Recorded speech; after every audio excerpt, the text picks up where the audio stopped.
האחד והיחיד. מה נשמע? מומחה האינסטגרם. האחד והיחיד, כן, זו ההגדרה לדעתך? וואו, מומחה האינסטגרם הבלתי מעורר. תודה, איזה כיף. ויוצר התוכן.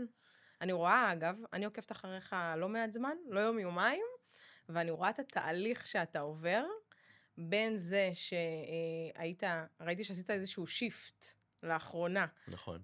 שהתמקדת גם בניהול סושיאל, נכון? גם היית עושה את השיעורים אחד על אחד, עם עסקים.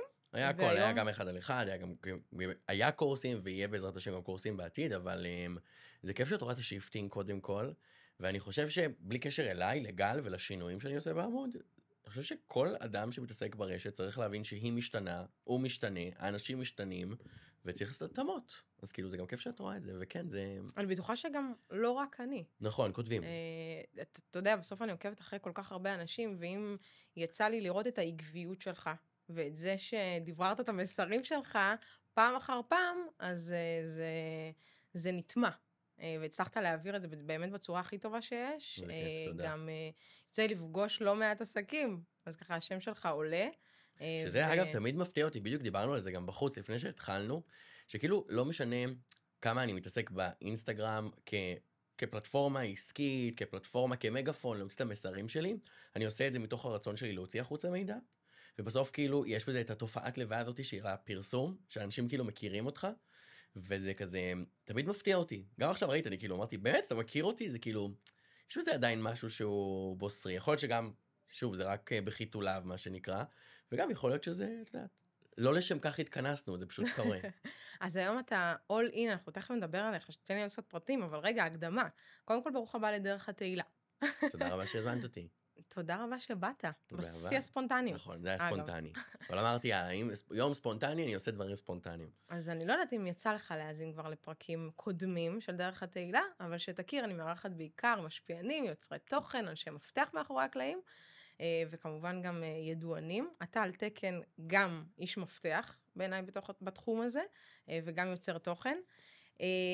אז אנחנו נעסוק היום בנושא הכי בוער היום ברשת, הלא האח הגדול, אבל מזווית אחרת. מה יקרה ביום שאחרי למתמודדים, האם כוכבי האח הגדול, בכך שיוצאים עם מאות ועשרות אלפי עוקבים, זה קובע את גורלם בתחום, כמשפיענים, כיוצרי תוכן, ואני חושבת שנקודת המבט שלך סופר חשובה, כי יצא לך לראות גם גלגולים מעונות קודמות,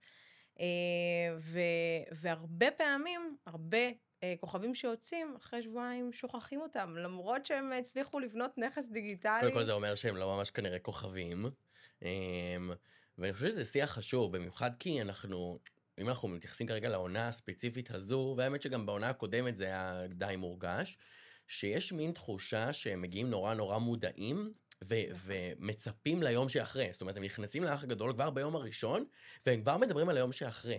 עכשיו, זה נורא הגיוני, כי אנחנו רואים את האושיות הבאמת באמת גדולות שיצאו מהאח הגדול, שהיום מחזיקות קהילות ענקיות, אם זו עינב בובליל מהעונה הראשונה, ובר כהן מלפני כמה עונות, שמצליחים להחזיק באמת קהילות חזקות, ואז יש תחושה שנגיד בעונה הנוכחית, כמו שאמרתי, שכשהם נכנסים לאח, הם כאילו יודעים שהם הולכים לצאת עם כוח, והם יודעים שמבחינתם, מה שנקרא, it's a done deal, עשינו את מה שאנחנו צריכים לעשות. והייתי רוצה שדווקא אנחנו נתחיל באשליה, שיש מאחורי ריאליטי באופן כללי.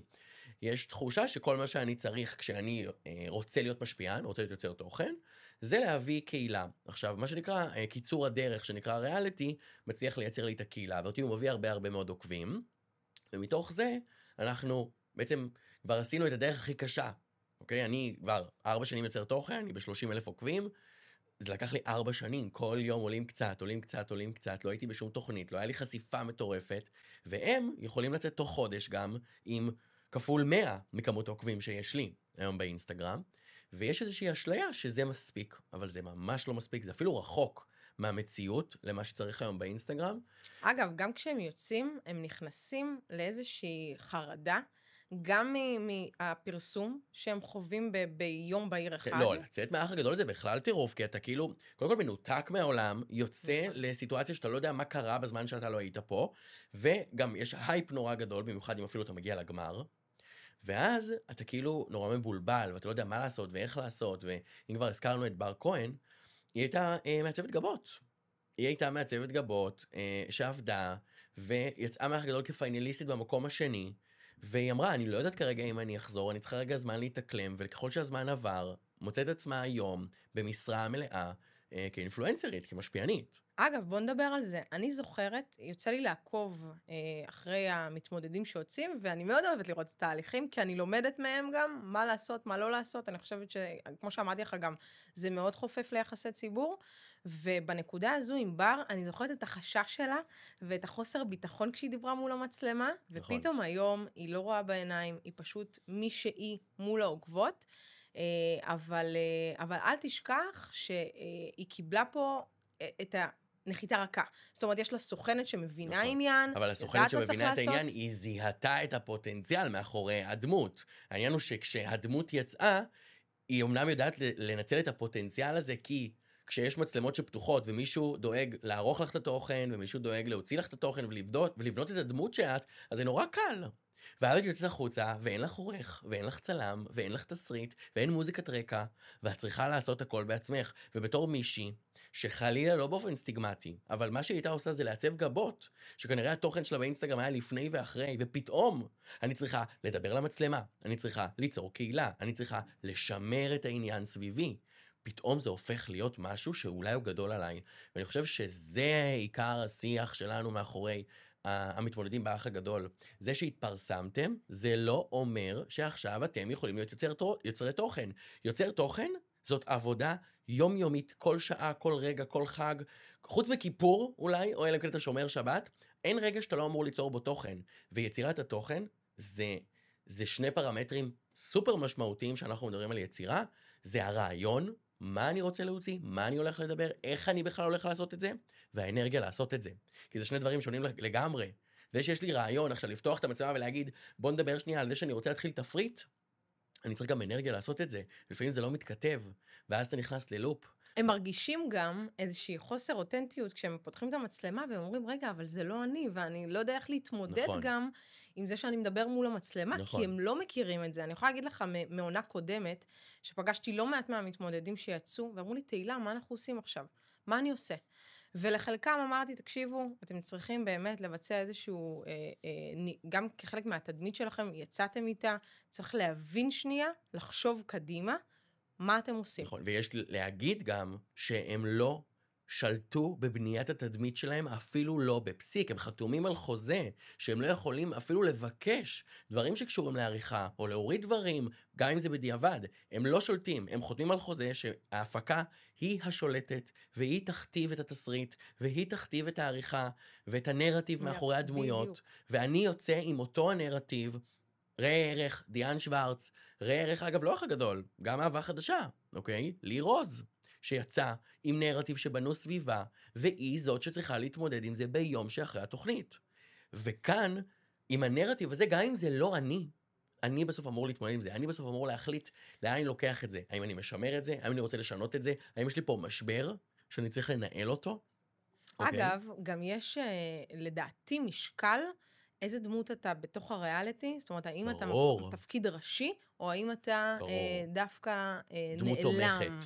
בדיוק. תראי, דמות ראשית, אם אנחנו לוקחים את זה למקום הזה של דמות ראשית ודמות משנית בתוך ריאליטי, כמו נגיד האח הגדול, זה לא משהו שרק העריכה תקבע.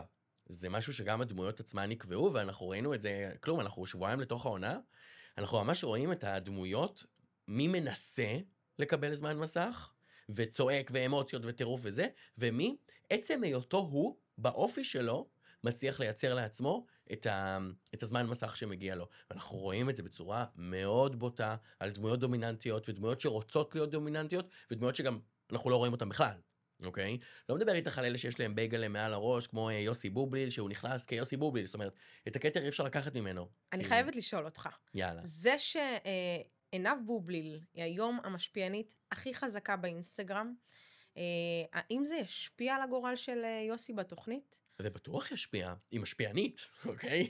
נכון, בואי לא נשכח את זה. אבל אולי דווקא ירצו לתת מקום לדיירים שלא הכירו. בוא נדבר על ירדן, זה גם על נכון, ירדן זה אדרי. גם נכון. בוא ניקח את שני הדמויות האלה, של יוסי כן. בובליל וירדן אדרי. ירדן אדרי נכנסה על תקן המתמודדת הפיינליסטית במקום השני, מה שנקרא, נפלה ראשונה בעודה, הייתה כמעט המנצחת הגדולה, ואני חושב שיש כאן שיח נורא נורא גדול, על מי אני חושב כשאני נכנס לתוכנית ואיך הקהל קולט אותי. אני לא חושב שמה שקרה, אני ראיתי הרבה שיח ברשת על זה שמדבר שירדן אדרי הייתה נורא יהירה. היא באה עם קהילה נורא גדולה באינסטגרם כבר. 220,000 עוקבים. היא באה בתור המקום השני לפני כמה שנים שהיא הייתה בתוכנית. בתור המפסידה הגדולה, אוקיי? אל מול תקווה אז, שישבה איתה על הספה האחרונה. אנחנו צפינו בה בתור מישהי שכנראה תגיע למקום נורא נורא גבוה, וגם היא הרגישה את זה באיזשהו מקום, אבל אני לא חושב שזה מה שגרם לה ליפול בהתחלה. אני חושב שמה שגרם לה ליפול בהתחלה, זה אולי השעננות של העוקבים שלה, כי היא נתנה תחושה, וגם הסביבה נתנה תחושה, שמקומה בטוח, לפחות לטווח הקרוב, ושעננות זה מה שגורם להדחות, זה מה שגרם להדחות גם בהרבה עונות אחרות. שעננות שהדיחה דמויות מפתח. לעומת יוסי בובליל, שהוא אייקוני. זאת אומרת, יש דמויות חזקות מעונות קודמות כמו ירדן, ויש אייקונים. אם עינב בובליל, נופר מור, דנית גרינברג, ייכנסו היום לאח הגדול, הם באים עם קהילה חזקה, אבל גם באים כאייקון לתוך הסדרה. עכשיו, זה מביא נכון, איתו שתי בעיות, אגב. אוקיי. הבעיה הראשונה זה שהאייקון יכול להתפוצץ. אוקיי? פתאום זה לא מה שחשבתי. והדבר השני, זה העובדה שהאייקוניות מאחורי הדמות כמו יוסי בובליל, לא תצליח להניב את מה שהיא אמורה להניב, גם לתוכנית כהפקה, ככסף, וגם בשבילו, כי הוא בסוף נכנס אחרי 18 שנה. זה לא אותו יוסי. זה מטורף. זה לא אותו יוסי. ולשאלתך, עינב בטוח תשפיע. יש לה קהילה שמעומדת מאחוריה, קהילה שעושה הכל, לא ברמת הלקנות, באמת הכל למען עינב, כי הם כל כך מחוברים, ועינב עושה עבודה כל כך טובה, באמת. אני חושב שכל מי שרוצה להיות יוצר תוכן / משפיען, חייב לעקוב אחרי עינב בובליל, צריך לראות מה היא עושה. צריך לקרוא בין השורות מה היא עושה, היא עושה עבודה חכמה ומדויקת, ואין לי ספק שהיא גם תשפיע על השהייה של יוסי בתוך הבית. לגמרי, מסכימה עם כל מילה. אני רק אגיד לגבי ירדן, אוקיי? הנה, צריך לדוגמה ניהול סושיאל. אני חושבת, עצת אחיתופל אפשר לומר, רגע אחרי שהיא יצאה, תראה איך זה השפיע לה, על התדמית, נכון. והצליח לגרום לסערה מאוד גדולה. שים לב שאם היא הייתה עושה פעולה סופר פשוטה, אוקיי? אנחנו מדברים פה על... רגע, כל מי שלא יודע מה היא עשתה, היא פשוט העלתה סטורי, מסך שחור, רקע לבן, מסך שחור, טקסט לבן, מה שהרבה אנשים נוהגים לעשות באינסטגרם להודעות גדולות, והיא רשמה, האמת תצא לאור, כשהאמת יצא לאור, העולם ירעד, משהו כזה, נכון? הפרטים בקרוב. בדיוק. וזה נתן תחושה, אגב, שזה פוגע בהפקה. נכון, בגלל זה, אגב, היא עובדה, היא לא התראיינה, היא לא מתראיינת, מותגים שסגרו אותה, זה אני מגלה לך סוד, יש פה איזשהו פער, בסופו של דבר ציפו שהיא תגיע יותר רחוק, אבל אני אגיד משהו. אם היא הייתה, באמצעות הסושיאל, סטורי אחד מספיק היה, תגיד לי מה אתה חושב על זה, בסדר? מספיק שהיא הייתה יוצאת וצוחקת על המצב,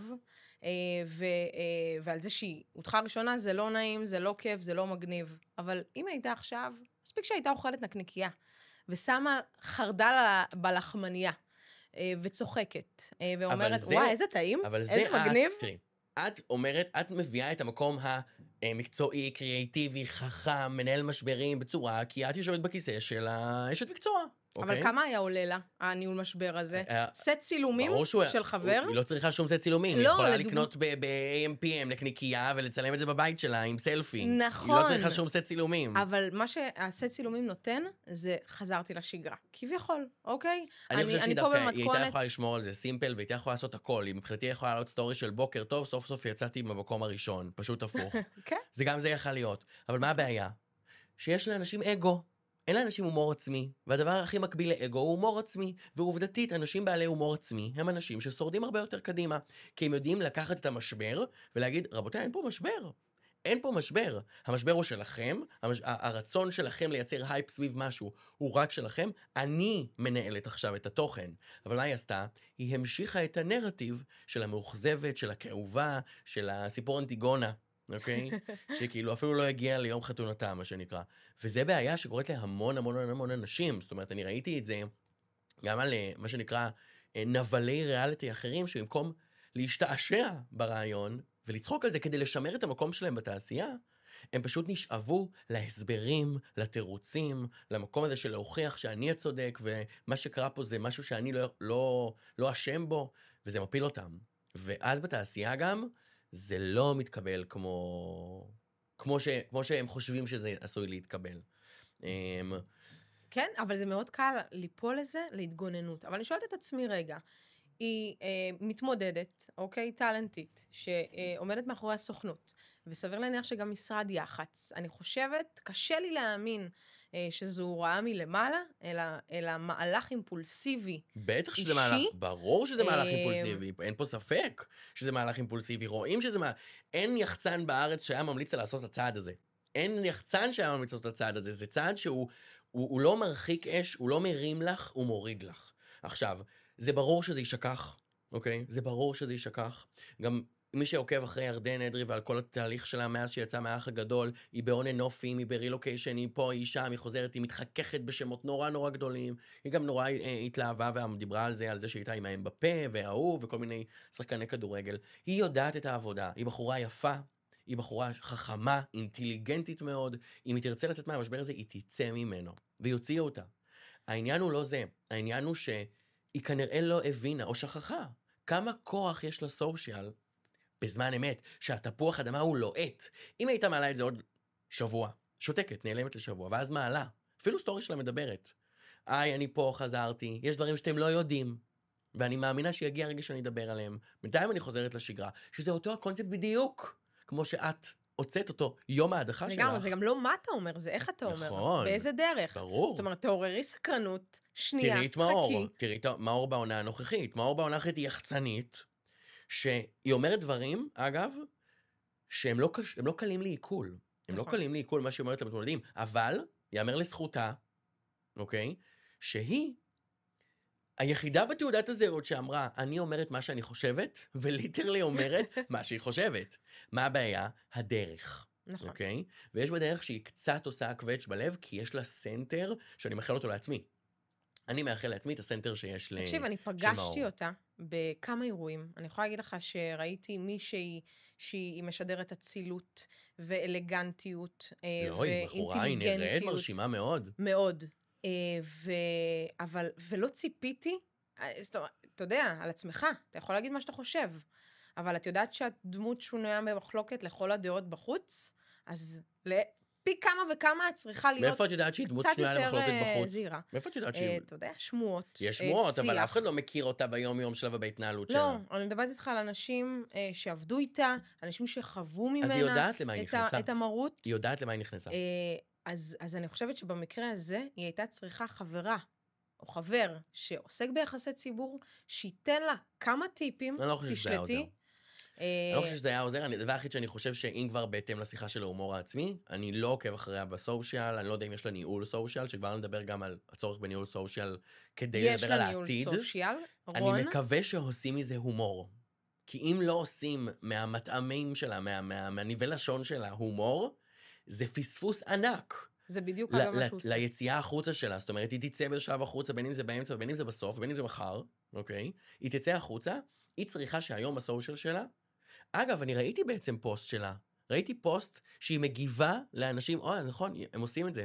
הם עושים את זה בצורה מאוד רחמה, הם מגיבים לאנשים, התגייסת כבר, זה הזמן להתגייס, וואי, זה מזכיר לי משהו, הם עושים את זה, יודעת מה? כן, אני חוזר בי, ראיתי משהו אחד קטן, אני מקווה שזה לא חד פעמי, כי זו הדרך לנצח משבר בזמן אמת. נכון. כשאתה באח הגדול. אגב, מי שמנהל את האינסטגרם, הוא גם ניהל לפרידה, הוא זייל בעונה הקודמת, וגם ליובל שגם הוא היה מעתוק. מעולה. גם יובל מעתוק. מעניין. כן? גם פרידה בעונה הקודמת היה ניהול מעולה. באח הגדול, בעונה הקודמת של פרידה. באמת, היה ניהול מעולה. אבל אני אשאל אותך שאלה, האם זה קל יותר לנהל עמוד של מתמודדת, שקצת יותר אהובה, יותר מושכת את התשומת לב במובן החיובי? כמו פרידה? כן. לעומת מאור. לעומת מאור? קודם כל, אני לא חושב שמאור לא אהובה. אוקיי? אני חושב שאנחנו צריכים להבין שכשאנחנו צופים בתוכנית ריאליטי, אנחנו כזה hater will be haters, מה שנקרא, ואנחנו לפעמים לא מאהבת מרדכי, אלא משנאת המן. זאת אומרת, לפעמים אנחנו פשוט שונאים את מאור כי אנחנו אוהבים דמות אחרת, או לחילופין, שיש אנשים, ואני אגיד את זה עליי, אני נהנה מהשהות של מאור בבית האח הגדול. אני נהנה ממנה. היא מבחינתי, לי גרינר 2025, היא באה לעשות טלוויזיה. לי גרינר הייתה מוחצנת, והייתה חיה את החלום, ועושה ורעש וצלצולים. מאור באה לעשות טלוויזיה. רואים את זה, זה מורגש, היא עושה עבודה נהדרת בשעשועון שנקרא האח הגדול. נכון. היא לא יושבת ומחכה על הגדר שמשהו יקרה, ואז, בלי להגיד שמות, מי שצופה יודע, זורקת צרחות. out of the blue, רק כדי שידעו ויתנו לו את הזמן מסך שלה. מאור היא דמות מצוינת, היא הליהוק הכי טוב בעיניי, לעונה הנוכחית, ורק בגלל זה, מה שאני הייתי מתקן, או יותר נכון, מחדד בשאלה שלך, זה שהרבה יותר קל לנהל סושיאל של דמות דומיננטית, לא אהובה, לא שנואה, לא כלום, דומיננטית, מאשר לנהל סושיאל של דמות שהיא ליטרלי לא קיימת בתוכנית. זאת אומרת, יש היום דמויות שאני אפילו לא זוכר את השם שלהם, היום ראיתי בערוץ 26 שמות, אמרתי, מי הם? מי הם? מתי הם נכנסו בכלל? הרבה יותר קל לנהל דמות דומיננטית, כי כבר התוכן נוצר כבר בתוכנית, וראינו את זה אגב גם בעונה של בר עם הסאונדים, ראינו את זה בעונה של דיאן, באותה עונה עם הסאונדים, אנחנו רואים את זה עם דרור, גם בעונה. עכשיו דרור, הוא לא אהוב, הוא לא שנוא, הוא לא בשום צעד, הוא פשוט מייצר תוכן, עצם היותו. השאלה שעולה, זה האם כשמאור, כשדרור, כשאנשים יצאו מהאח, האם יצליחו לייצר את זה בעצמם?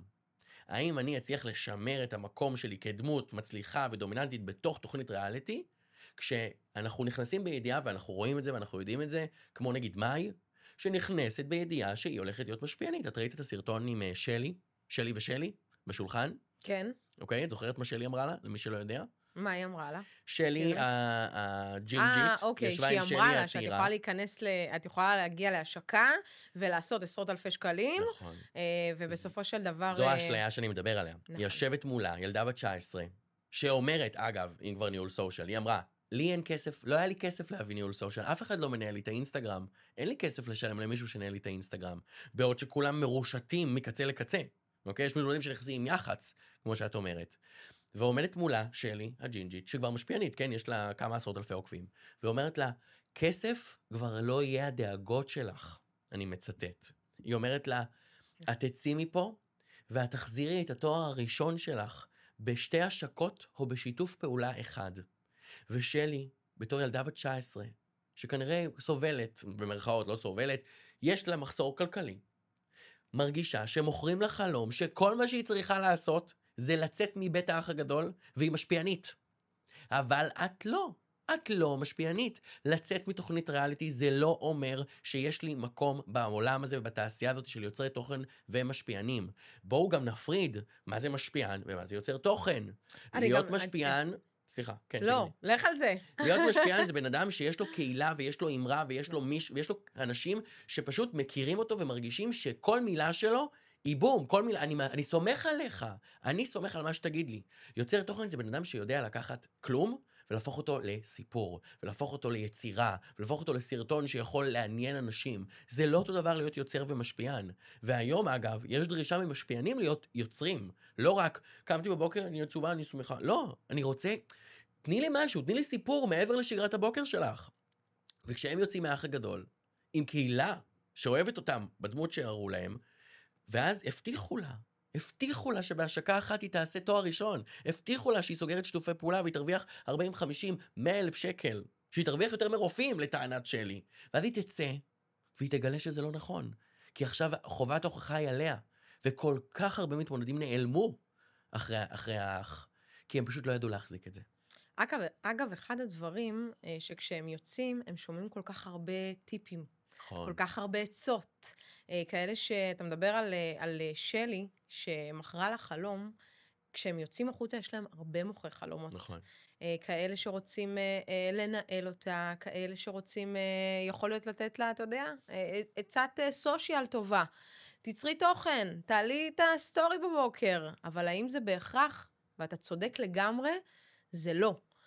וזה כן חשוב העקביות וההתמדה שלהם. יחד עם זאת, יש לה פלטפורמה שעכשיו היא יכולה, אם היא תגיע גם למקום גבוה בתוכנית, זה כן יכול להשפיע על העתיד שלה. זאת אומרת, אם זה היא תצא יכול להשפיע על העתיד שלה, תצא... אבל יכול להיות לטווח הקצר. אנחנו לא מדברים על הטווח הקצר. להיות נכון, משפיען ויוצר תוכן זה נכון. לטווח הארוך.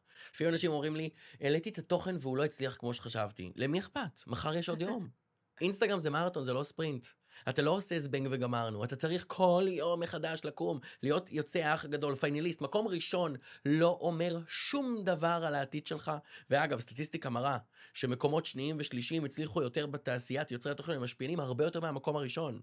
כי במקום הראשון יש משהו שכבר הכתר שלך, פחות יש לי את הסיבה להוכיח. המקום השני, באפקט המקום השני, אנחנו רואים את זה על כל תוכנית.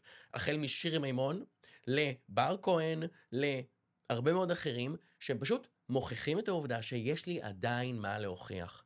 ולצאת מהאח הגדול, יכול להיות שתקבל קמפיינים, גם אם זה ב1,000,000 שקל. מה יקרה אחרי שהקמפיין הזה ייגמר? האם ירצו להמשיך לעבוד איתך? האם אתה תדע לשמר את המקום שלך בתוך הדבר הזה, שנקרא לקום כל בוקר וליצור תוכן? כל בוקר. כל בוקר. הם לא מודעים לזה, הם לא זוכרים את זה. ויש הרבה אנשים היום באח הגדול, שאני רואה עליהם שיש פוטנציאל אדיר בתוך העניין שהם יכולים לייצר. השאלה היא, מי יישאר פה ביום שאחרי?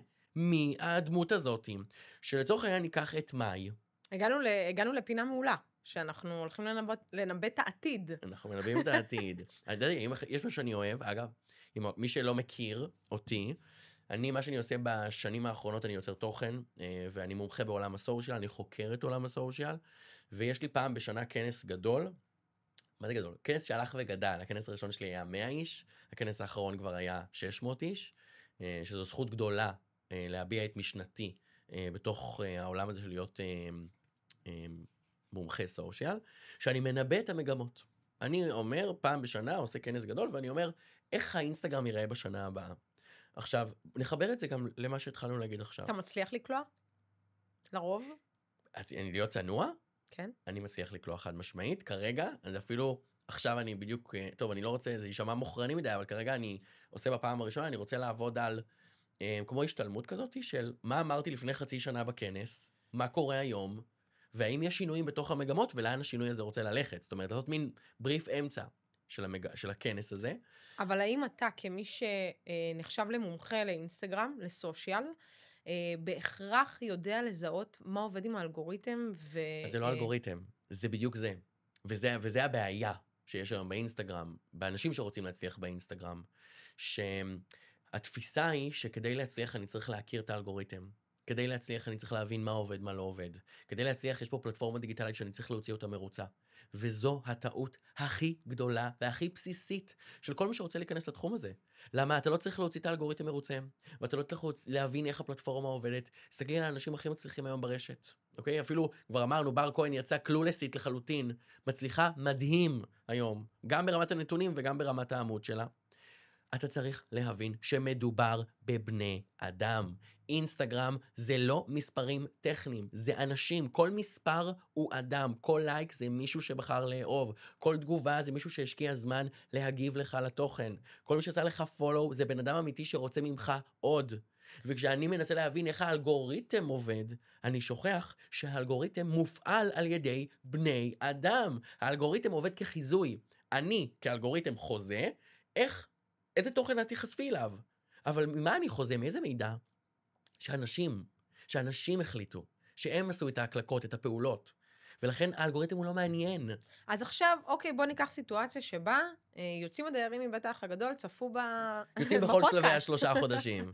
כן, יצאו, אני יכול גם להגיד לך, בפודקאסט. כבן אדם שבסוף, בגלל שעבדתי מאוד קשה על השם שלי, והשם שלי הולך לפניי, הרבה מאוד אנשים שיוצאים מתוכניות ריאליטי פונים אליי. פונים ואומרים לי, what's next? כאילו, מה עכשיו? יצאתי. יש לי 100,000 עוקבים. מה עכשיו?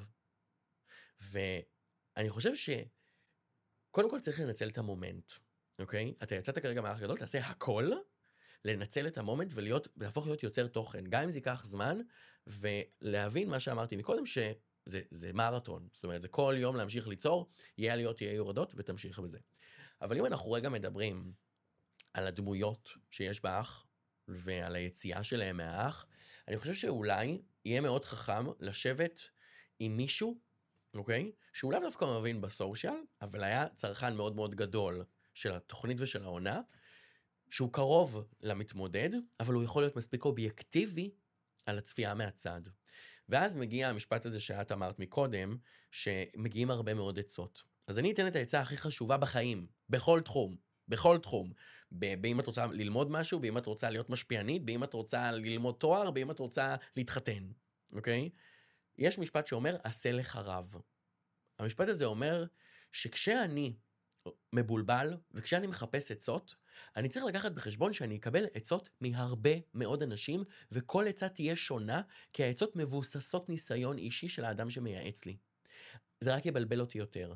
ואם אני רוצה לקבל החלטה חכמה ומתאימה לי, אני אעשה את הדבר הזה שנקרא עשה לך רב. זה לבחור בן אדם שאני סומך עליו, שיהיה אמיתי איתי ויהיה כנה איתי, והניסיון שלו טוב עבורי, וממנו אני אבקש את העצה. כי רק אז אני אקבל עצה שאני באמת יכול לנסות ליישם אותה, כי עם הרבה עצות אני לא יודע להתמודד. נכון, אבל אני חושבת שאין נוסחה אחת, אבל... אין נוסחה אחת, אבל בסוף אני לא יכול להיות יותר מדי, כי יש המון המון המון עצות. המון עצות. לגמרי, אבל once להפך, התמימות הזו, שאתה לא חושב על מה לעשות, כשאתה יוצא, כשאתה נכנס, ויש לך באמת פלטפורמה, זה מאוד חשוב, נכון, מה שאתה אומר, ועל מה אתה הולך לדבר, אבל עדיין, תנסה. התוכן הזה לא מספיק עבד. אבל הם לא יודעים מה זה לנסות. בדיוק. תחשבי שאנשים כמו, אני שוב לוקח לדוגמה את מאי, כי היא צעירה ויש לה בעיניי כרגע פוטנציאל, מה זה פוטנציאל? היא כרגע, ידוע שהיא רוצה, היא אמרה את זה גם בערוץ 26, היא נכנסה על אח כדי לבנות את העתיד שלה. אגב, מי שצריכה לקחת לעצמה את הקרדיט עם מאי, זו מאור, שבנתה על הקריירה כרגע, של דוגמנית. בנתה על הקריירה, השאלה מה היא תעשה ברגע שהיא תצא, ואיך היא תדע למנף את זה. אני חושבת שמותג, אופנה, כבר חושב טוב טוב, על מעכשיו, אם היא באמת תגיע רחוק, אגב, היא לא חייבת להגיע, היא יכולה גם לצאת מחר בבוקר, זה אחרי לנצל הזדמנות מבחינת האייטם, הרי בסוף, כיחצנית את יודעת, אם עכשיו, לא מאור, מאי יוצאת מחר, ואני מותג אופנה, אני אחתים את מאי, גם אם זה לקמפיין אחד, כי יהיה לי אייטם. כי גיא פינס וישראל בידור וסוויסה, כולם הגיעו לסקר את זה. הרי כי יצא עכשיו אייטם זה יהיה, השאלה מה יקרה אחרי האייטם. בדיוק, אבל מה שמבטיח לה בסופו של דבר, האם היא תמשיך, אם היא מגיעה לצורך העניין לשלבים מאוחרים, זה היא, אבל זה נותן לה קצת יותר נפח של עוקבים, זה אמינות. נכון. אבל אני רוצה להגיד משהו. אלא כזה קמפיין חד פעמי, אבל אני רוצה להגיד משהו חשוב על זה. או קמפיינים לטווח הארוך. ברור. אני רוצה גם להגיד משהו חשוב על זה. למה היא ברמת הגיל וברמת הפעילות שלה, היא מאוד מתאימה להמשיך לעסוק בזה. אז היא מתאימה כפרסונה, היא מתאימה להמשיך בזה. הגיוני שאם אנחנו מסתכלים מתמודדי האח הגדול, מאי, אנה, כל הבנים החתיכים הקטנים האלה, החמודים שבאו לעשות קצת צבע, גם יכולים להתחזק, אוקיי? כבר נדבר על גברים ונשים יוצאי האח הגדול, כי אני חושב שזה גם נושא מאוד מאוד חשוב להבין אותו. מאי, אם אנחנו מסתכלים היום על הנכסים הדיגיטליים שלה, היא נורא פרצוף יפה. זאת אומרת, יש לה תמונות יפות ואסתטיות בעמוד. אם היא תמשיך לעשות את זה ביציאה מהאח הגדול, היא תיעלם כלא הייתה. היא תיעלם כלא הייתה. כי היום אנחנו רוצים לעקוב אחרי אופי. ולא הגיוני שצרכתי אופי, ומה היא נותנת אופי בעונה הזאת, נותנת, מדברת את דעתה, מביאה את זה בסיבובים, אם היא תצא והיא תמשיך בסלפיס מפולטרים ופרפרים כחולים קטנים בצד התוכן שלה, ותעלה קרוסלות יפות עם בגדי ים מהחופשה במיקונוס, היא תיעלם כלא הייתה. אני רוצה, וגם ביחס למגמות של 2025, אני רוצה אנשים, אני רוצה דעות, אני רוצה מילים. אבל גם באח, לחוות אותך. גם באח, מאור היא זו שנותנת לה את הקונטרה ואת הביטוי, זאת אומרת, היא לא תמיד מגיבה לה. מי שממליך מלכים זה קהל, זה לא המלך. אף מלך לא אומר אני המלך. צריך קהל שיגיד לו אתה המלך. מה מאור עושה? השאלה אם מאור תצא, מחר בבוקר, האם מאי תישאר ותמשיך להיות מעניינת שם? לא. אוקיי. יותר מזה נגיד לך. כנראה שאם מאור מחר יוצאת, העונה באופן אוטומטי יורדת ב-50% ברמת העניין שלה. נכון. בוא נדבר על מאור, שהיא עד היום... מאור לא תהיה משפיענית. זהו, זו שאלה. מאור לא תהיה משפיענית. כי היא הייתה עד היום כיח"צ. היא לא תהיה משפיענית. וזה קטע פתאום לעשות את השיפט. היא תהיה דמות מעניינת, ואם היא נכנסה כדי לייצר לעצמה קהילה, גם אם זה כדי לא לעשות שיתופי פעולה, אוקיי? כנראה אנשים ירצו לראות ממנה עוד, כמו שקרה לדיאן שוורץ, שהייתה מאוד, מאוד שנויה במחלוקת בעונה שלה, וביום היציאה קפצה בעוקבים שלה בצורה מטאורית. מטאורית. כי כולם רצו לראות מה דיאן תגיד, והיא נעלמה לתקופה מאוד ארוכה. מאור לא תהיה משפיענית, היא לא מחפשת את זה, גם לא רוצה את זה, רואים את זה עליה, שהיא לא רוצה להיות משפיענית. אני לא מסכימה איתך. רואים את זה, לא, אני יכול לזהות. היא לא מחפשת עכשיו לעמוד מול המראה ולעשות את הלוק שלה ולהגיד קודי קופון. מאור רוצה פאן. היא רוצה פאן, היא באה לעשות פאן. היא באה לעשות משחק. תראה, אם היא נכנסה לתוכנית כמו האח הגדול, אני אומרת לך את זה כיח"צ, אני להפך, לחברים שלי, לאנשים שאני מאוד אוהבת, אני אומרת להם, תקשיבו, תחשבו פעמיים, ברור. לפני שאתם עושים צעד ברור. כזה, אז רגע, למה ותשאלו דרור את עצמכם נכנס? שאלה. למה דרור נכנס? רוצה משפיענית? לא, הוא אוקיי. באמת נכנס בשביל החוויה. אבל לא, אני הוא אגיד לך נכנס למה בשביל- אני לא מאמינה אז שמאור צריך גם נכנסה להבין רק בשביל שמשלמים להם חוויה. כסף. יש אנשים שיגידו לא, ויציעו להם נכון. סכום יותר גבוה ויותר גבוה ויותר גבוה, עד שהם יגידו כן. אתה צודק, אבל יוסי בובלי לצורך באותה העניין, נשימה קיבל אני כנראה יכולה סכום מאוד להגיד... יפה כדי להיכנס לעונה הזאת, אין לו שום סיבה להיכנס לעונה. כן, אגב, אני חושבת, אם אני צופה את העתיד, לדעתי, הוא גם יפרוש באמצע העונה, משעמום, או יוסי? מחוסר... כן. אני לא מאמינה שהוא אפילו ירצה להגיע לגמר. מעניין. זה ככה מהאינטואיציה שלי. אני יכול להגיד אני לא לך יודעת, אבל אם כן, אני מעלה את הקטע הזה. אני אצביע ליוסי כל עוד הוא בעונה. יוסי הוא התיקון שלי של העונה הראשונה בתור ילד שצפה בעונה הראשונה ורצה שיוסי ינצח, ומבחינתי יוסי הוא התיקון שלי. אני אדאג לזה שיוסי ינצח. אני אצביע ליוסי, רק ליוסי. יאללה, בוא אגב, נראה. כל עוד יוסי מועמד. כרגע הוא אבל לא יועמד שנייה, לעולם. לפני כן. שינוי השיח, אני רוצה שניונת להבין למה אתה חושב שמאור לא מכוונת ללהיות משפיענית או להתפרנס מקמפיינים. אוקיי. כשאנחנו מסתכלים על אנשים שרוצים להיכנס לעולם הסושיאל, אנחנו יכולים להבין מתוך מתמודדי האח הגדול, אוקיי? מי בא כדי לייצר קהילה וכוח וכסף עתידי, ומשתמש בפלטפורמה של האח הגדול כדי להתפרנס, ומי הגיע כדי לייצר חוויה, פאן, משחק, ואולי קצת להתפרסם וליהנות מהתהילה לכמה רגעים. אז אני אשאל אותך שאלה אחת, תענה לי עליה. למה היא לקחה סוכנת? מאור לקחה סוכנת? כן. כי בסוף יש כאן פוטנציאל לעשות עוד כסף. אוקיי. אני אגיד את זה, זה יהיה מאוד שטחי מה שאני אגיד כרגע, סבבה? אני חושב שמאור כרגע היא במצב כלכלי יציב, יותר משאר המתמודדים כרגע שיש בבית, זה ניכר עליה, על הפרסונה, על מה שהיא משדרת. אגב, גם אני חושב שיש איזה קשר ברמת הביטחון באחורי המילים שלה. היא מרגישה שאי אפשר לערער אותה. החומר עושה את העבודה ברמת הביטחון והסנטר שלה. ואני חושב שהיא באה להגיד, אני הולכת לחוויה, אם אני אעשה כסף זה יהיה מדהים, אני לוקחת סוכנת, כדי שאם הסוכנת תצליח לסגור לי קמפיינים זה יהיה מדהים. אני לא רואה את עצמי אומרת קוד קופון מאור 10 ומעלה עכשיו הול מטרמינל X. היא באה לעשות פאן ויהיה לזה בנפיץ אחרי התוכנית. אבל מהר מאוד היא תחזור לקריירה שלה, היא תחזור למה שהיא אוהבת לעשות, תחזור למה שהיא רוצה לעשות. היא בחורה שבאה לעשות כיף וליהנות מהשלב הזה בחיים שלה. בשונה ממאי, מאנה, מדמויות אחרות שאני סליחה, אבל הן לא מספיק סחירות כדי שאני אגיד אותן, שרואים עליהם בלבוש, בהתנהגות, בדיבורים, רואים עליהם שהם באו לייצר קהילה כדי לעשות קוד קופון. רואים עליהם, זה על המצח רשום להם, לא כי הן צעירות. אתה שכחת את לא כי הן צעירות, הדיירת? מאור בגילי, אוקיי? אני מבחינתי עושה קודי קופון היום. זה לא זה attitude. יש אנשים שבאים לאח הגדול לחוויה, ורואים את זה, ויש אנשים שבאים לאח הגדול, ואפשר גם לראות שהם קצת הולכים על ביצים. או עושים פרובוקציות כדי לזכות באהבת הקהל. נכון. יש כמה דיירים, אגב, שאני חושבת מבחינת פוטנציאל, תרצה, אם היא באמת תהיה יותר ממצחיקה, תביא עוד איזשהו ערך, אבל כשהיא תצא החוצה, היא יפהפייה. היא כן תוכל לא לקבל תצליח, קמפיינים, לצערי. אבל קשה לי להאמין לא תצליח. שזהו, זה מאוד תלוי אם היא תהיה פרווה, או שהיא תצליח להעביר תרצה לא, את בעיניי ההומור תרצה שלה. לא תצליח להיות... שוב, השאלה היא גם מה זה להפוך להיות משפיענית. אם עכשיו יש לה 70,000 עוקבים והיא מצליחה לעשות קודי קופון, זה משפיענית מבחינתך? משפיענית מבחינתי, זה מאוד, אוקיי, היא יכולה להתפרנס, יש מימדים, יש מימדים לדבר הזה. בדיוק, אבל היא יכולה להתפרנס. היא יכולה, רגע, ברור. להרוויח עכשיו 15-20 אלף שקלים, לצורך הדוגמה, מאינסטגרם, אם את עובדת, זה לא משהו לא, זה שהוא אחלה. בוא נדעת, כדי שנעשה את לא זה. קורה. בוא ניקח דמויות שהיו באח הגדול והצליחו מאוד, נגיד בר כהן, או לחילופין מהאחרונה בורגיל. פרידה, לא, אבל פרידה אני לא רואה אותה. כמשפיענית יותר כזמרת היום. נכון. פרידה יודעת שהיא באה לעשות קריירה. פרידה באה לחשיפה. היא רוצה להיות זמרת. היא תעדיף לעשות סינגל ולא לקחת קוד קופון. נכון. סבבה? איך קוראים לה בורגיל? ספיר בורגיל. בורגיל. אוקיי? אז גם כן, משפיענית שהיא חזקה ברמת הנתונים שלה. בוא ניקח את שניהם. לעומת, בוא ניקח אנשים קטנים יותר. שנמצאים היום שיצאו מהאח הגדול. עינב שרי. עינב קטנה שרי. יותר. סבבה? תרצה, יש לה יותר סיכוי בעיניי להיות בממדים של עינב שרי, מאשר להפוך להיות בר כהן. סבבה? זה נכון. נגיד בתפיסה שלי. אגב, בעיניי תרצה לא תתפעל את האינסטגרם שלה. היא תצא החוצה והיא תיעלם כלא הייתה. טוב, נצטרך לראות את זו זה. דעתי, מה עם כי- עליה? עליה מהממת, היא גם כן, היא באה עליה. היא מביאה משהו אחר, שהשאלה היא, עליה אני אומרת לך מבחינתי- מאחורי הקלעים, בואו, מותגים בסוף, יש צביעות לקהילה הגאה, לדעתי אנחנו בחודש הגאווה. נכון. מתי אנחנו נזכרים? מתי אנחנו.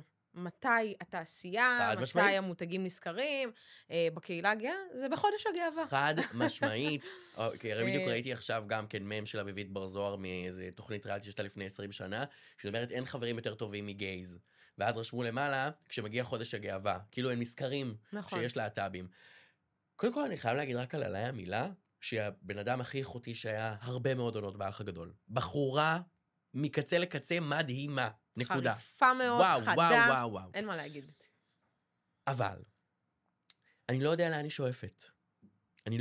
שואפת. אני חושב שעליה קיבלה הצעה מאוד מאוד גדולה ומפתה להיכנס לעונה, כי היא יושבת על המשבצת של הלהט"בים, כי כל עונה יש כמעט. היא בחורה נורא יפה, יש לה סיפור כנראה נורא גדול, והיא קיבלה הצעה להיכנס לך כי היא מעניינת. האם היא תהיה משפיענית? אני לא יודע להגיד לך. אני לא חושב שהיא עשויה, אני חושב שהיא אינטליגנטית, זה קשה אני אגיד עכשיו, אולי קצת אינטליגנטית מדי כדי להיות את זה. ולא כי משפיעניות הן לא אינטליגנטיות. כי אני חושב שיש איזושהי רמה מסוימת של אינטליגנציה, אני לא רוצה לפגוע באף אחד, בטח שלא במשפיענים שהם, אני מטפח כאלה. אבל יש איזושהי רמה מסוימת שאתה כאילו מזלזל בפלטפורמה. נגיד, אני אגיד את זה על אשתי כזו. אשתי בן אדם, היא רופאה. כל קשר בינה לבין אינסטגרם זה רק קודי קופון שהיא קונה דברים, אבל יש משהו כאילו בעליה שמרגיש לי שכשהיא תצא החוץ תגיד, זה להתעסק בחרה, ואני לא רוצה להתעסק בחרה. גם אם זה לא בהכרח כזה. אז זה לא בידיים שלה. זה לא בידיים שלה. זה כן בידיים שלה. היא תצא עם 1,000 עוקבים, אם היא לא תתפעל את זה, היא לא תתפעל את זה. כן, אבל בסוף מי שיקבע זה הקהל עוקבים, האם הם יקליקו כדי לקנות, האם הם באמת ייצרו מעורבות. הנה, זה הטעות. למה? כי כמות עוקבים לא תגיד כלום. לא, כמות העוקבים לא תגיד. לא, כמות העוקבים לא משנה כמה הם אוהבים אותך ונאמנים אלייך, זה לא אומר כלום. זה לא אומר כלום. שנייה, כן. אבל אתה רואה היום, הנה, יש לך את סתיו סטרשקו, שהייתה בעונה באחת מהעונות, יש לך עוד מתמודדות טרנסג'נדריות אבל סתיו היא דוגמנית, היא לא משפיענית. נכון, אבל אל תשכח שזה דור אחר שהאינסטגרם לא היה במקום שהוא נמצא בו היום. וגם אפשר להגיד את זה על דנית גרינברג, ועינה בובליל, גם הם הגיעו בדור שבכלל אינסטגרם לא היה קיים. אבל עוד פעם, הקהל לדעתי יסתכל על זה קצת אחרת, יגיב אחרת, כשהיא תיכנס לפלטפורמה. אני מאחלת לה, אגב, אני חושבת שהיא מהממת. מדהימה.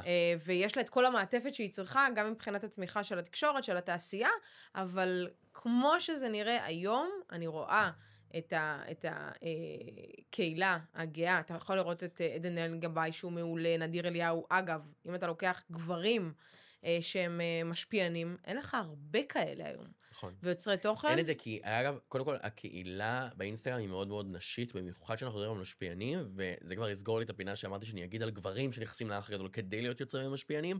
לצערי הרב, אני כרגע לא רואה שם אף אחד שיכול להביא בשורה. אם יש מישהו שהיה באח הגדול שהביא בשורה לרשת, הוא גיא איתן. וזה היה רק אחרי שנה שהוא כבר סיים את העונה. נכון, כי הוא הצליח להיפתח אל מול המצלמה, להיות הוא מול המצלמה, להביא בשורה אחרת. היה לו, אני חושב שקרש הקביצה שלו היה הטרדס, שקרא את הטרד, והוא הצליח לייצר טקסטים מאוד מאוד שנונים, בגלל שאני רואה תהליכים, אז אני יכולה להגיד לך שהקרש קפיצה שלו היה, קודם כל 7 באוקטובר, המלחמה. כמו משה קורסיה. נכון, כן, נכון. בדיוק. ראי, בסוף אנחנו רואים תקשורתיים גדולים, אנשים שמצליחים לנצל את המומנט, כמו משה קורסיה, כמו עינב בובליל בקורונה ודניאל עמית בקורונה. זה אנשים שלקחו את הרגע הזה שכולנו תקועים בבית מול הטלפון, והצליחו לייצר משהו שאני נגיד הייתי בהתקף חרדה מתמשך, ב7 באוקטובר, סבבה? הם פתחו את המצלמה. מבינה, יש פה, זה מדהים בעיניי שהם הצליחו לעשות את זה. הלוואי ואני הייתי מצליח להשתלט על עצמי ולא להישאב לתוך הדבר הזה. ואני חושב שזה מה שקורה גם למתמודדים באח הגדול. הם יוצאים החוצה והם חוטבים פצצה לפרצוף. פתאום קטעים עולים, התנהגויות שלהם. הם צריכים להתמודד עם זה. ברור. בוא נדבר על שלי, שהיא משפיענית שהיא משפיענית, שעובדת באינסטגרם, היא דיברה שהיא מרוויחה יותר מאמא של הרופאה, לציטוט, זה מה שהיא אמרה. אתה יודע, אני ידעתי, אני מסתכלת באמת באופן אובייקטיבי, אני ידעתי שברגע שהיא תיכנס, היא מאוד חזקה באינסטגרם, זה לא בהכרח הופך את זה, שהיא תהיה מובילה בתוכנית כמו האח הגדול. כי אנחנו מדברים פה על דינמיקה, ודיברת על כסף וביטחון, by the way. מאור, אתה אומר, היא במקום יציב כלכלי. לא, אבל זה לא אותו גיל. רגע, אבל למה זאת אומרת לא? הם בדבר גילאים לא כזה רחוקות. לא נראה לי, בת 30? קודם כל, ב5 שנים אפשר לעבור. אני בגיל 30 לא הייתי אבא, היום אני +2, כן. אבל שים לב שאתה נכנס לתוך בית האח הגדול, המניירות של כסף לא בהכרח. כביכול כי אתה שווה ערך עם כולם, אבל אני חושב איך זה עוזר לה בחוץ? קודם כל, זה עוזר לך בחוץ, כשאתה בא עם קהילה, זה עוזר לך בחוץ, כי הקהל שלך אוהב אותך. מה הבעיה? הסיכון. שבאינסטגרם, אני שולט ב100% מהמסר. אני שולט בצילום, אני שולט במה יעלה, איך יערוך, מוזיקה, לא מוזיקה, טקסטים. אני יוצר את הנרטיב באינסטגרם שלי. והאח הגדול, הוא זה שיוצר את הנרטיב אליי. זאת אומרת, אם עכשיו האח הגדול יחליט שאני הנבל של העונה, הוא ידאג לזה שאני אהיה הנבל של העונה. אנחנו ראינו את זה, אני אתן לך דוגמה קלאסית. הייתה עונה עם לינור ויהודית, לא זוכר אפילו מה היה שם יותר מדי, אני ממש זוכר את הקטע הזה, איך הוא נצרב לי, זה היה לפני איזה 5 שנים, שהיה שם ריב נורא נורא נורא גדול. ופרק אחרי הריב, ראו את לינור יושבת ומדברת על מישהי, אף אחד לא ידע על מי. והיא דיברה, והרגשת שאתה יודע על מי היא מדברת, ומיד אחרי הסצנה עברנו לפינת העישון, לראות את יהודית מעשנת, ופתאום המוזיקה ממוזיקת אני נפגעת וכינורות ועצב, והיא באמת נתנה לי חץ בלב, פתאום המוזיקה הופכת להיות גבוהה וצורמת ונבלית, כשרואים אותה מעשנת סיגר ומפריחה את השן בחוץ. ואז הבנתי שבסוף מוזיקה, פריימים וחלוקת סצנות, זה מה שיקבע את הנרטיב על הדמות שאני אצא מהאח הגדול. ואין לדעת אם הם משתיקים סצנות של מתמודדים שעושים רע, בתוך התוכנית, רק כדי להוציא אותם יפים וחמודים ותמימים, או הפוך. לדעת להשתיל את זה. וזה ההבדל באינסטגרם, כי יכול להיות שהיום אני, גל אבי, 30,000 עוקבים, עם עוקבים מאוד נאמנים, ייכנס מחר לאח הגדול, והם יגלו דמות אחרת לגמרי. אחרת לגמרי. פתאום הם יגלו שאני לא יודע מה. אבל שים לב שהיא כבר, כשהיא בתעודת זהות שלה, מה היא אמרה? היא אמרה, אני יודעת שאני לא אזכה. זאת אומרת, היא כבר באה, היא האמינה בזה שלא מגיע לה. אגב, אני לא חושב שהיא לא תזכה, את יודעת? אני חושב שיש לה פוטנציאל. הלוואי, אני יכולה להגיד שהיא עוברת... היא דמות מאוד עגולה. כי היא תעבור תהליך. יכול להיות שעכשיו היא פחות אהובה על הקהל. גם תסתכלי בתעודת זהות, היא הייתה נורא סאסית כזאת. היא הייתה כזאת, מדברת וזה, ואני לא עושה כלום, ואני גברת, ואני קונה, ומי קונה זה? אני קונה שמותגים, וכסף, ואני נהנית, ואני חי את החלום. ואנחנו רואים בחורה שהיא נשברת בקלות, רגישה, שיש בה משהו שאתה אומר, וואלה, היא חכמה לי. היא חכמה לי, אינטליגנטית, אני אוהב את האינטליגנציה שיש בה. היא קצת לפעמים כזה מתלכלכת. אני חושבת שהיא פשוט מאוד מסתכלת היא בתוך הבית, אבל היא לא באמת. היא מאוד מסתכלת מבחוץ. נכון. והיא מאוד שופטת וחושבת יותר מדי. קורה לה משהו שאני חושב שהזדהיתי איתו, ואם הייתי נכנס לאח הגדול זה גם היה קורה לי, ואני חושב שזה מה שקורה לה, והיא אמרה את זה בפרק השני, שכשהיא נכנסה, שהיא יודעת מי היא, וכשאחרי שהיא נכנסה, היא מרגישה שהיא לא מצליחה להביא את עצמה לידי ביטוי, והפער הזה מייצר תסכול. וזה מה שהיה קורה גם לי. אני יודע מי אני יודע מה אני מביא לשולחן, ומי נכנס לאח, זה היה מוריד אותי, ואני חושב שגם אנחנו רואים את זה על מתמודדים שנורא היו בטוחים בעצמם, נכון. שהם נורא תופסים מימדים, כמו אנה, שהיא בחורה נורא גבוהה, ונורא יפה, וכנראה גם מאוד חכמה ואינטליגנטית, שעברה הרבה בחיים שלה, והיא לא נוכחת כדמות. היא לא נוכחת, מאור גם מעצימה אותה ברגעים האמת. היא לא נוכחת כדמות, ואם אנה, או כל אדם שצופה בנו ורוצה להיכנס לאח גדול כדי להיות משפיען, רוצים להיכנס לתוכנית ריאליטי כדי להיות משפיענים, כדי להיות יוצרי תוכן, קודם כל תרשתו את עצמכם בכניסה. תרשתו את עצמכם בכניסה. תדאגו להביא אנשי מקצוע שידעו לתת לכם את העצה הנכונה, כל אחד בתחומו, אם זה ביח"צ, אם זה בסושיאל, אם זה ביום שאחרי, אם זה בסוכן. אוקיי? והדבר השני, כשאתם נכנסים לאח, ואני אגיד משהו עכשיו שהוא נורא צבוע, אבל אין מה לעשות, זה המשחק. כשאתם נכנסים לאח או לכל תוכנית ריאליטי אחרת, תזכרו איזה קהל אתם רוצים להביא. כי אם אני רוצה להביא קהל גפרי, כשאני אכנס לאח, אני אדאג להביא תוכן באח עצמו, לגברים שיגידו למה אני לא עוקב אחריו. אם אני רוצה להביא נשים... אני חייבת לעצור אותך שנייה. אני חייבת לעצור את המונולוג, כי אני אגיד לך למה. למה? אני יכולה חצי להסכים עם מה שאתה אומר. זה בסדר גם לא להסכים בכלל, אגב. בשבוע הראשון, כשאתה נכנס לתוכנית כזו, זה מהמם, אתה חושב שאתה מגיע עם אסטרטגיה, מסרים, לא, מדהים. אל תגיעי עם אסטרטגיה. אל תגיעי עם אסטרטגיה. רגע, זה אותה גברת בשינוי אדרת. אתה פשוט לא קראת לה בשם. לא. אתה אמרת, אני יודע להביא את הקהל. אני לא אומר, אל תבוא איתי שחקנית. אני לא. אני חושבת שאם אני אכנס לאח הגדול, אני אוכל לשחק, אין, את מצלמים אותך 24/7, תהיה עכשיו חודשיים, אני לא יכול לשחק. אני לא אומרת לך להיות שחקן, אבל מה שאני אומרת, זה, בוא ניקח את העונה הקודמת, את בן אדם, המקסים והאינטליגנט, שרצה מאוד להעביר מסרים על פוליטיקה ועל החזרת חטופים, מבורך מאוד. אבל לא הראו שום דבר מזה, מלבד אתה לא החזרת שולט החטופים. בנרטיב. בדיוק. אבל בסוף יש האנשים עריכה. אבל בסוף אני לא אשכח שיש גם את ערוץ 26. נכון, אבל זה לא מספיק. זה לא מספיק אם אתה, כשאתה חוזר יותר מדי על מסרים בתוך תוכנית כזו, האח הגדול יודע גם להוציא ממך דברים אחרים. ברור. מספיק, הנה עכשיו, בוא נדבר על זה. שדרורה, תראה איך שינוי מהלך גרם לזה שמאור לא תהיה מועמדת להדחה, אוקיי? והקהל יצא על זה. אז בסוף לא משנה כמה אתה חושב שאתה שולט, גם במה שאתה אומר מרגיש. ברגע שאני אבוא לאח בתחושה שאני שולט במשהו, אז הדברים יתפוצצו לי, וגם אני אצא מאוד מתוסכל, ואז גם יצא מכוער ולא יפה וצבוע. אני מדבר על זה שכשאני נכנס לתוכנית ריאליטי, אני צריך לזכור שמה שאני אשדר זה הקהל שאני אביא. ואם אני יודע שבתוכן שלי אני רוצה להביא גברים שהתעניינו בעולמות האופנה, בעולמות הלייפסטייל, בעולמות הזה, אז כנראה שזה מה שיצטרך להגיע גם בתוך האח כשאני אכנס, אבל אם מה שקורה כשאני נכנס לאח הגדול, אני מביא מלא דודות וסבתות ואימהות ששורפות לי על התחת ורוצות רק לעקוב עוד מגל החמוד והמתוק, קח בחשבון שכשתצא החוצה, הקמפיינים שגל כגבר יקבל בגדים לגברים לא יועיל לכל הדודות שעוקבות אחריי. אז קח בחשבון שמי שאתה זה הקהל שתביא. וכשאני נכנס לאח, אני צריך להבין מה אני משדר כבן אדם, וזה הנרטיב שכנראה ייבנה סביבי. אבל כנראה. שים לב שכשאתה בא ואומר, אני רוצה לפרסם מותגים לגברים, אוקיי? אז אני אגיד לך שכשאני עובדת עם משפיענים ועם סלפס, אני דווקא רוצה שבנות הזוג של הגברים יעקבו. למה? כי אני יודעת שהן קונות להן. כן, בדיוק, כי אין קהל גברי באינסטגרם שיקח משפיענים גברים ויעלה אותם. זאת אומרת, אפשר לראות את זה גם עם נדיר אליהו, שגם אם הוא עושה היום קסטרו, בשורה התחתונה, הרבה פעמים הוא ילבש קסטרו, ואז הוא יגיד, החולצה היא מהנשים, הג'ינס זה מקולקציית נשים, למה? כי יש לו רוב נשי שעוקב אחריו. גם אני, שאני מעלה תוכן מסחרי, אני יודע שכשאני מעלה תוכן גנרי, ללא עניין של מגדר, הסיכוי שלו להצליח הרבה יותר גדול מאשר בוסם לגברים, בגד לגברים. כי עוקבים אחריי, עוקבים באופן כללי על כולם, יותר נשים מגברים, יש מעטים מאוד שאחוז הגברים עולה על כמות הנשים, ואני אספר לך סוד, זה האנשים שיהיה להם הכי קשה למכור באינסטגרם. נכון. כי הם פחות יוציאו גברים לא קונים באינסטגרם. גברים צריכים לחמם, תהליך חימום הרבה יותר ארוך, בגלל זה עכשיו זה מה שעשיתי מהשתלת שיער שלי.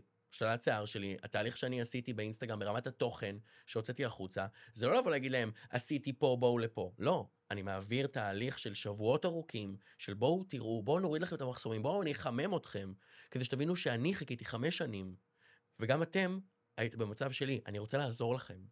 ואז אני רואה את ההודעות שאני מקבל מגברים.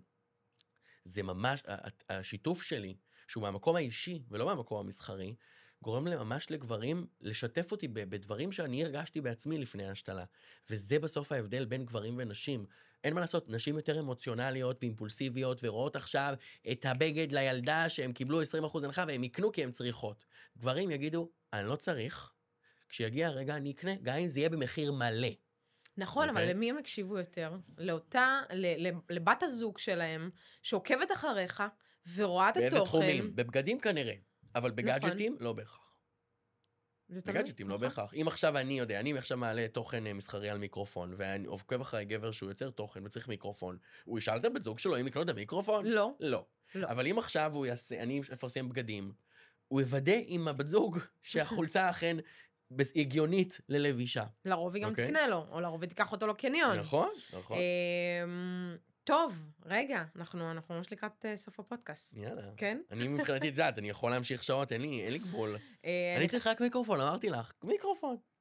איזה כיף, תקשיב, קודם כל הזמן טס לי. כן, ברמות.